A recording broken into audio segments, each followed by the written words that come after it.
ఒక్క medical college అయినా మీరు పూర్తి చేశారా?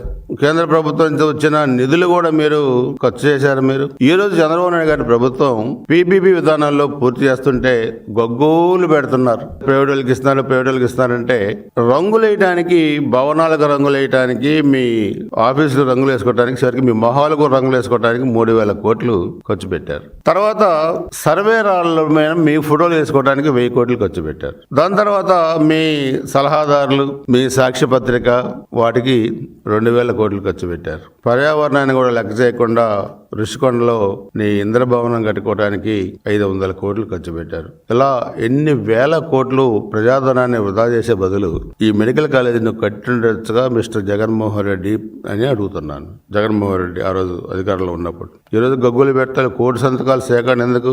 మీ మొహం చేసుకోవడానికి కూడా పనికిరాదు మీ కోటి సంతకాల సేకరణ. ఈరోజు పీపీపీ విధానంలో ఎన్ని మెడికల్ సీట్లు మనకు అదనంగా వచ్చినాయి?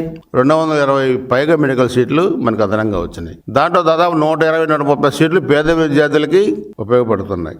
ఉన్నది లేనట్టుగా, లేనిది ఉన్నట్లుగా మాట్లాడటం, ఇష్టారాజ్యంగా బరితెగించిన విధానంతో భాష కూడా మారలా. ఇంకా పర్యటనకి వెళ్ళినప్పుడు అదే భాష రప్ప అంటాం, నరుకుతా అంటాం. ఇంకా ఇంకా ఇంకా ఇంకా ప్రజలు నరికే కదా మిమ్మల్ని 24 ఎన్నికల్లో 151 నుంచి 11 సీట్లు తీసుకొచ్చారు.